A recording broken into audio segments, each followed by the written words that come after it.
Sarifa, and today we are going to start the first war of independence. So now today we are starting the first chapter of history. So before I want to say this first war of independence, actually it's date you need to know, and that is 1857. So just let me write down. Sorry. So so let me write down the date beside it, and that is 1857. So this first war of independence took place in a year, say 1857. Now all of you must have heard that earlier of this period, the Britishers ruled India, and your parents must have told you that they have, like your parents or grandparents, anyone who would have told you at least once, you must have heard that they treated us very cruelly, right? You must have heard. So this first war of independence was a conflict back to that cruel treatment of the British. So the British took over India, like not took over, they came first as traders in India in the 16s. Okay, that means the 16s, in the 1600s. Okay, that is 1600s. Okay, during this period of time, Jahangir, the Mughal ruler, I think you have heard his name, Jahangir. So during this time, the 1600s, Jahangir ruled over India, and almost the whole of India, not the whole India, but almost in the control of India. Mughals were in the control of India actually. So 1600, Jahangir ruled India, and therefore during the time of Jahangir, Jahangir was a ruler who was attached to opium, or opium, you know what is that meaning? Opium means like drugs or something like that, which is very hazardous for our health, like what we drink. No, not all of us. Some of us, not us. Some people drink wine, right? And they do all these things. They drink wine, and they take drugs. Okay, and so opium is one kind of that certain drug. Okay, so. Jahangir used to take opium, and during this period of time of his life, and his wife Nur Jahan used to control the affairs of the country, because if you take opium and then you get sick, and so Jahangir also got sick by taking all this opium and etc. They are hazardous to our health. So he was almost every time having opium, and he was not at all fine that time to take the reign of the country in his own hands. Okay, so therefore his wife Noor Jahan, who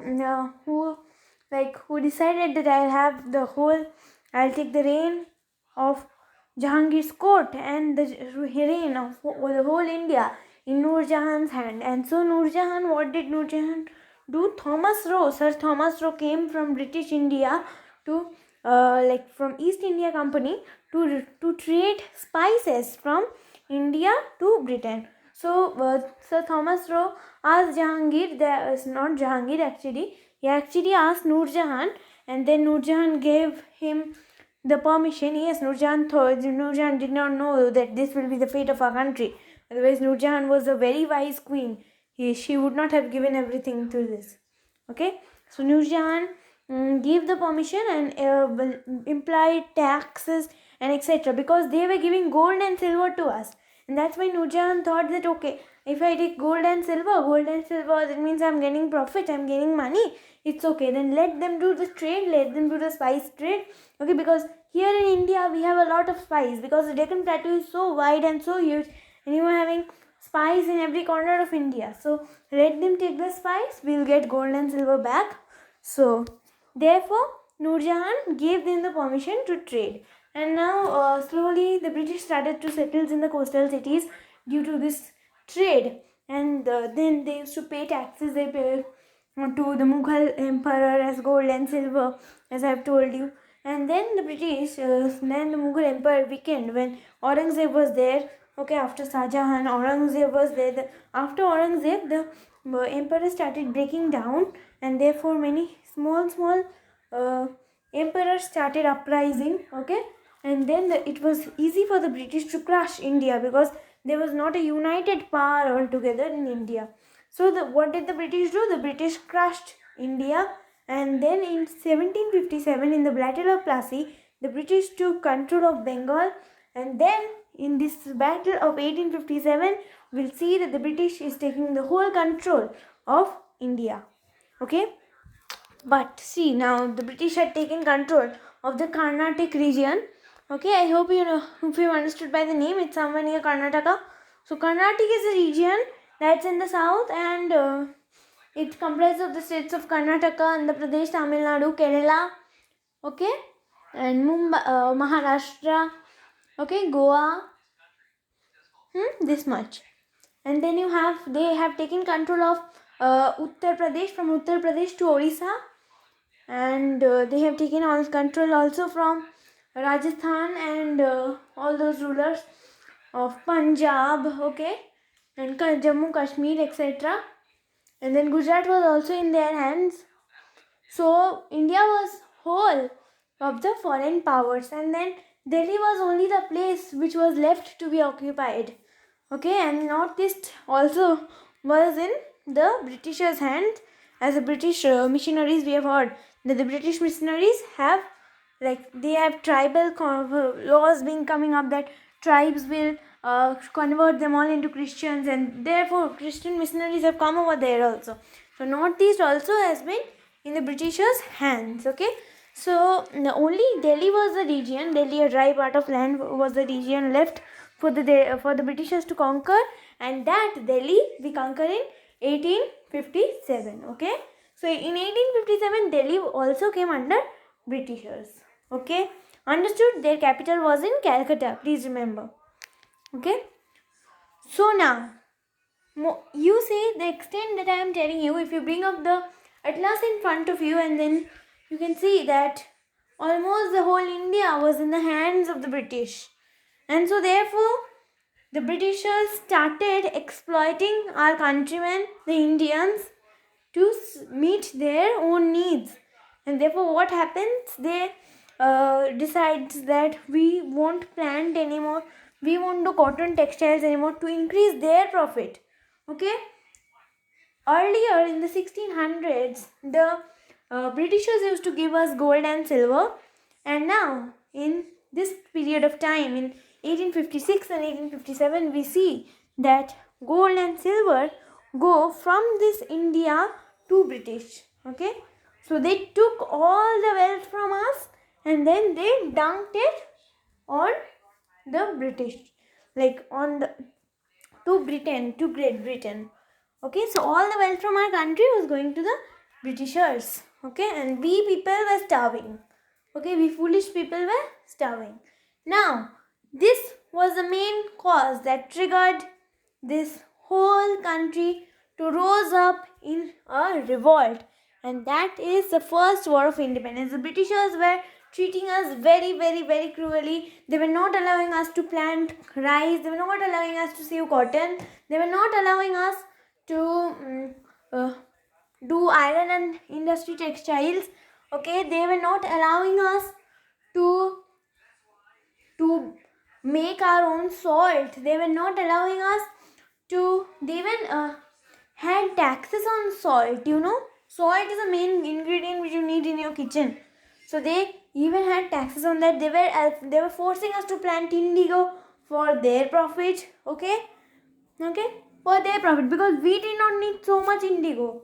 Okay, we had enough to plant. We did not do all this dye, etc. We wore white color clothes, and the royal people who wore colored clothes, yes, they were also done on indigo only. But then indigo plantation was very less. It was not for cash, it was for own needs. And then rice was everywhere. So then indigo, they forced us to plant indigo as a substitute of rice. But rice will feed us. Will indigo feed us? Never. Indigo is only for cash, but the cash, how much did the farmers get? The farmers didn't get anything. Whatever the middlemen, the British middlemen got everything. So therefore India rose on revolt.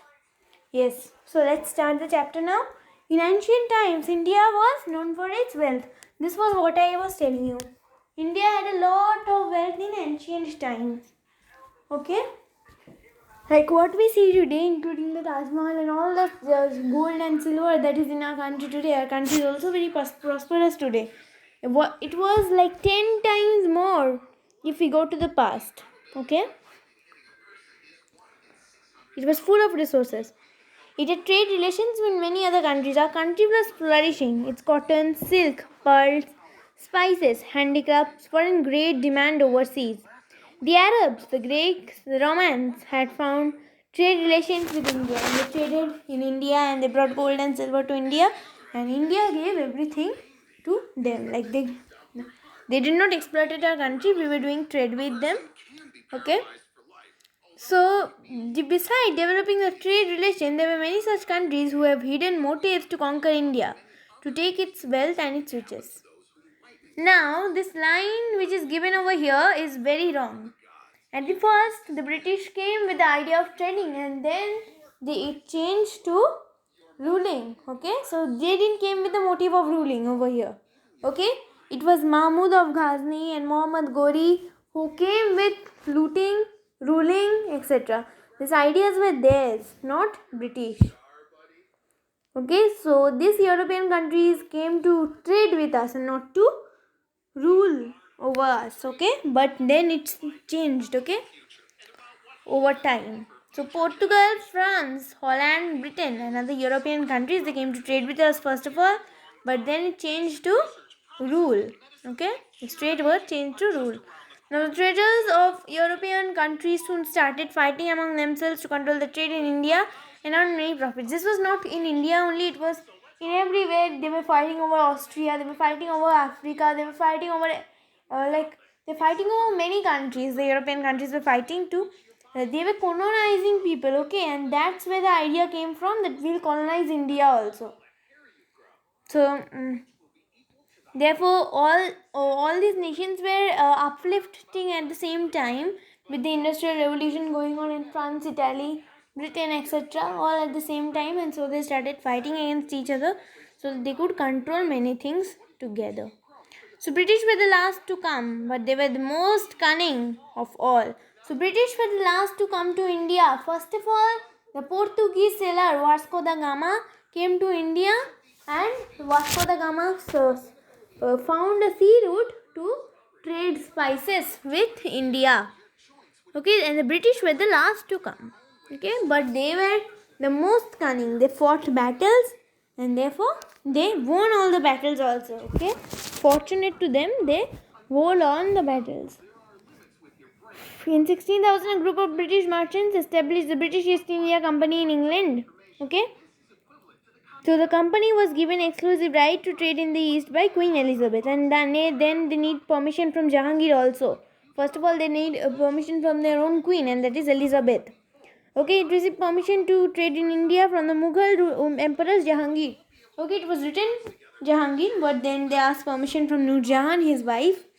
Okay, the company established the trade centers called factories in India. So they established factories in India because they were trading only, and you need factories for all these things.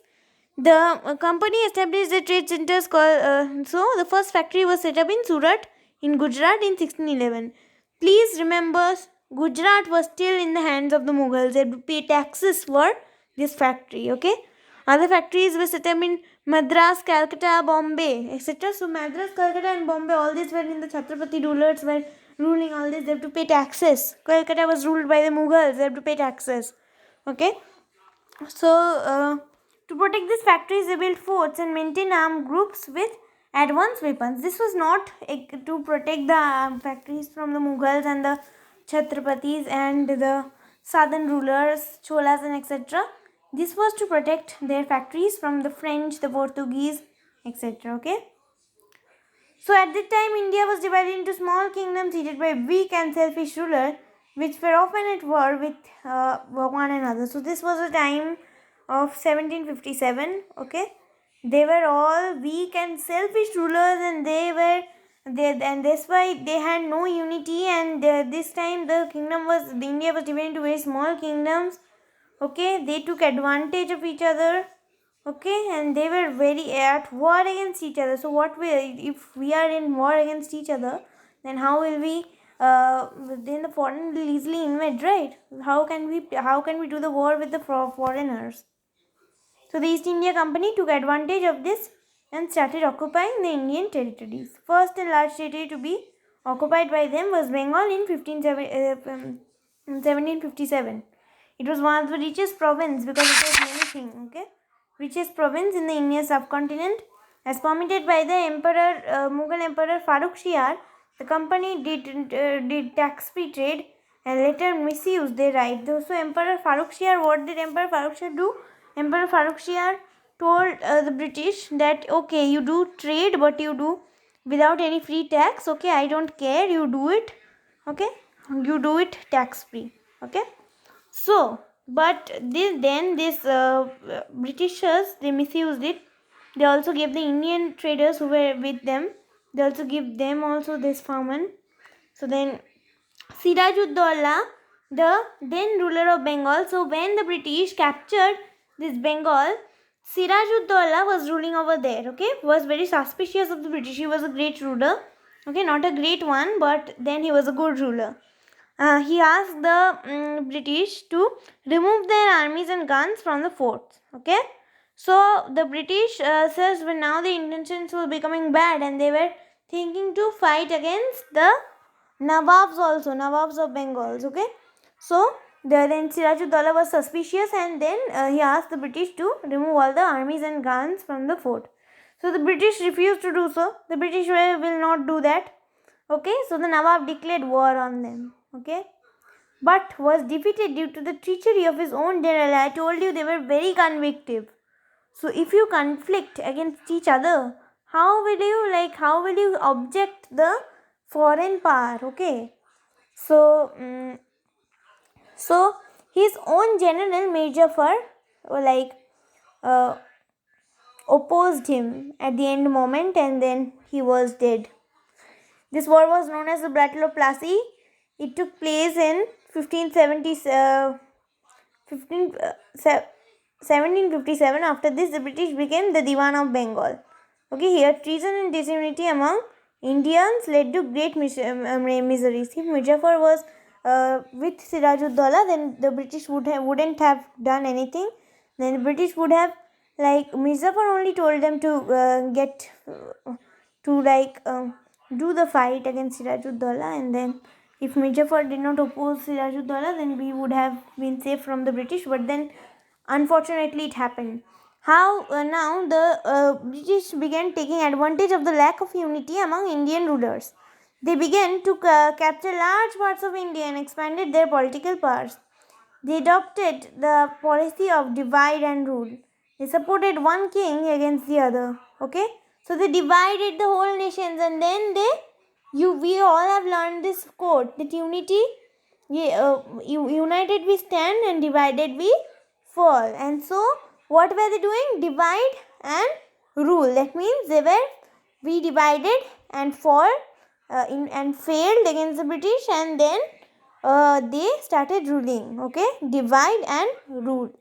So they supported one kings against each other, and the treaties with the king. So and they also signed treaties with the king who accepted the British supremacy. Okay, and they were giving like protection to that kingdom. Gradually, almost the whole of India became under the British possession. Now, the exploitations of Indians by the British. Once the East India Company established their powers in India, they started exploiting the people. The administration of the East India Company forced the farmers of Bengal and Bihar to grow indigo. Now, Bengal and Bihar had lands which were very, very, very fertile. Okay, it was in the Indo-Gangetic plain, and then the land was very, very fertile, and so their rich rice would have grown. But then instead of that, the British forced the farmers to grow indigo, which was a cash crop for them. They would have got a lot of money from that. A plant from which the blue powder called dye was used for dyeing clothes. This dye was used in England. So the company purchased the dye at very low cost from the Indian farmers. The farmers had no need of indigo, as they needed food grains to feed themselves. Okay, so the farmers needed food grains to feed themselves, but then the Britishers needed cash, and therefore they had started the farmers to forced to grow indigo. Okay, and then and as the result, the poor farmers grew even more poorer, because indigo need a lot of care, and then you need a lot of money to grow all these things. And then if there was not rice, also no food grains for to feed themselves, and then the farmers died out of starvation. So the Indian cottage industry also became a victim of the British. Cotton could not be grown in British because of the cold climate, because cotton only grew in the tropical climate which India had. But there was a great demand of cotton. They purchased cotton at a very low price from India, took it to England, made clothes out of it, and then shipped back these cotton clothes to India and sold them in the Indian market. That means they were taking raw materials from us only, and they were charging it high prices when they were giving it when they were returning it to us. And if we directly did it, that means if we were growing cotton ourselves, we're spinning clothes ourselves as we did earlier, then the price would have reduced much. Okay, and then they were becoming rich and we were becoming poor. We were giving them cotton at low price, taking it at high price. So therefore I hope you understand. Okay,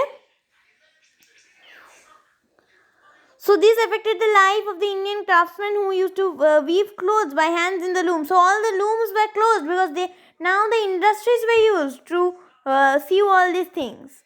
Okay, the cotton made by them were of fine quality and of high prices.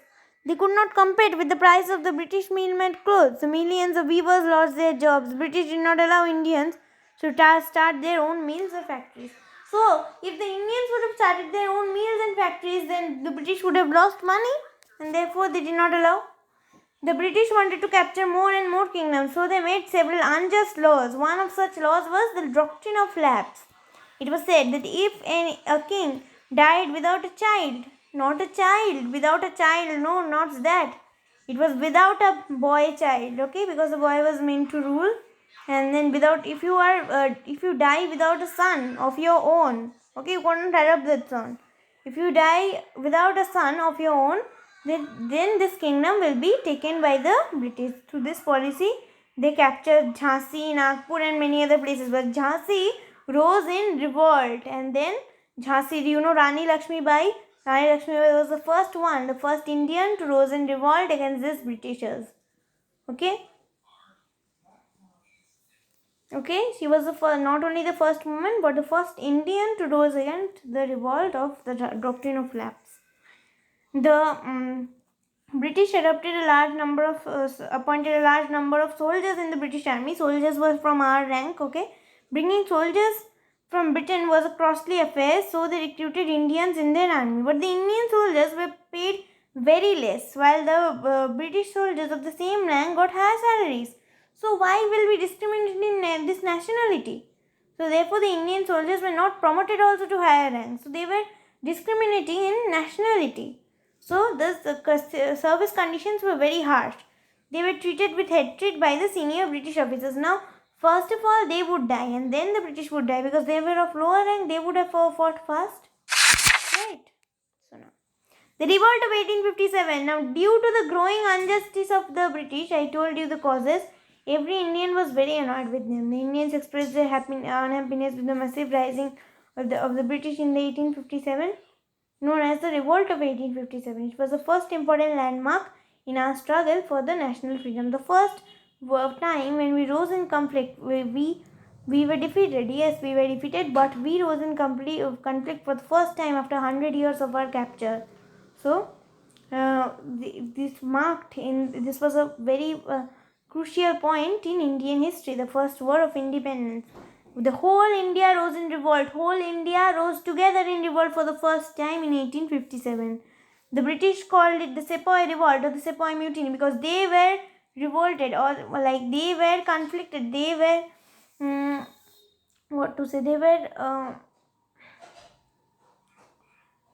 They we rose a revolt against them. We mutinied them. So the Sepoy Mutiny. But not only the Sepoys, many other parts of the country rose in revolt. Okay. The revolt was started by the Indian soldiers on 10th May at 1857 at Meerut. The immediate cause of the revolt, what was the main cause? Now we have many causes, we learnt about many causes. Now the main cause was, now what was the immediate cause? The immediate cause means it triggered all the Indians to think equally. Now they were firing up. The Indians were putting coal. Okay, the Indians we put ghee into the fire. So now the fire the fire was burning. Okay, fire was burning, but no one was there to put a real cause of this revolt. And then came such a cause that put a lot of ghee into that fire, and we rose up, we sparked into this whole revolt. Okay, the immediate cause was the new type of refill known as the Enfield. Okay, Enfield refill, you must have heard the name. The rumor spread. This was a rumor. This was not this was not a true thing. It was just a rumor, but because of that rumor, we rose to the first revolt of independence, and that is these cartridges of the refills, which had to be teared off by the soldiers of any rank only, was greased by cow and pig fat. Now you know that during that time society was a huge worry for the people. Society instructed that no Hindu must eat a cow. Okay, no Hindu must eat a cow, or no Muslim must eat a pig. And now it was for the cow and pig, and then they teared the rifle with their teeth. So therefore, these had to be bitten off by the teeth before loading them into the refill. The Hindus regarded cow as holy, and Muslims regarded pigs as unclean. This offended both the Hindus and the Muslims together. So they were instructed that do not eat a cow and do not eat a pig. So both Hindu and Muslim soldiers rose in revolt, and they were the majority of the population of the soldiers. Mangal Pandey, an Indian soldier in the British Army, refused to use these cartridges. When he was forced, he attacked the British officers in Barakpur near Calcutta. He was caught and hanged on 29 March 1857.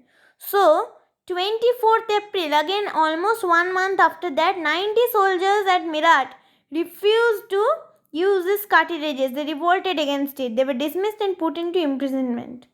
On 10th May 1957, at Meerut, the soldiers killed the British officers and took control of the artillery and all the important buildings. So, in 1808, one or two of them broke prison, and they killed the British officers and took the control of artillery and the important buildings. Okay, they broke the prison and released the imprisoned soldiers.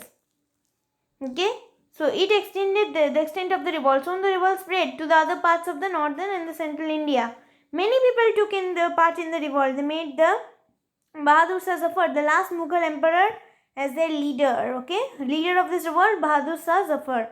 Other Indian rulers and popular leaders such as Rani Lakshmi Bai, Nana Sahib, Tantia Tope, Maulavi Amundullah, Rao Tularam, and Maulavi Liquid Ali, Begum Hazrat Mahal, Kunwar Singh joined the revolt. See, both Hindu and Muslim names we have them here, and so we got unity for the first time, and then we rose against the British. They called upon the people to rise and fight against the British. Now the farmers will also come because of the indigo. Cotton textile mills will also come because of the indigo. Weavers will come also. So everyone joined the revolt together. The rulers will come also because due to the doctrine of lapse, everyone will come and join the revolt. Okay, so the British planned and suppressed the revolt of 1857 with the feeling of vengeance. They committed brutal acts of violence, arson and destruction. So they distracted the revolt. They had 5 pitched battle areas by area to regain control. So they battled again area by area to regain their control. They had to fight for the control of every town, village and street. They killed men, women and children ruthlessly. They hanged and shot dead the Indians at public places. At times they tied the people on the mouth of cannons and blew them off. Yes, they did all these things. So they suppressed the revolt by all these things. They did very, very crucial acts to fight of this revolt. And then the Indians, who were very very foolish, they did not touch the guns also, because they were greased of a cow and pig fat. It was only a rumor. They did not touch the ground. Like the Britishers kept the ground. Like soldiers were there in the revolt, so they could have easily fought off with the refills, the new refills, but then they did not touch it. Okay. So the Indian fighters were no match to the might of the British, because they did not have weapons and resources to fight. The guns were kept in front of them, but they did not touch them because of their superstitious belief. The British suppressed the revolt at the end of 1858. Causes of the failure of revolt: the British were more powerful than the Indians. Why? Indians were more in number. Why were they more powerful? The British suppressed the revolt very brutally. They had better trained soldiers and superior weapons. Superior weapons were there with the Indians also, but they did not touch it. While the Indians were disorganized, this lost the resistance of the British. Okay. Moreover, many Indians supported the British in the battles, and many kings and princes did not take part in the revolt. So, these kings and princes who were not at the doctrine of lapse, and they needed the British for them, they did not the might to fight themselves, took their help, and therefore we could not win. So, the Zamindars especially, they helped the British. Okay. South Indian rulers were not there in the revolt. Okay, all these things. Outcome of the revolt: after the fierce battle, British captured in Delhi. Okay, Delhi was the last one to be captured. Thousands of Indians were killed, thousands were hanged down, a large number of villages were burnt. The revolt brought many changes also. The British government in Britain put an end to the East India Company and directly took the charge itself. Queen Victoria was declared the Empress of India. Now no more Mughal. Queen Victoria was the Empress of India. Governor General was appointed to rule India on behalf of King, the Queen. However, the revolt failed, but it marked a new chapter in the Indian history. The Indians were inspired by the bravery of the Indian leaders and the people who fought in the revolt. Now they were ready to organize themselves in a better way and fight for the freedom of our country. And after 90 years of this, in 1947, 92 years after this, 90 years of this, we got independence. Okay. So after 90 years, we had to organized ourselves as well, and then we got independence in this year. So this was the video. Thank you for watching. Goodbye. I hope you understood a very interesting chapter. Tomorrow is study my national achievement. Okay.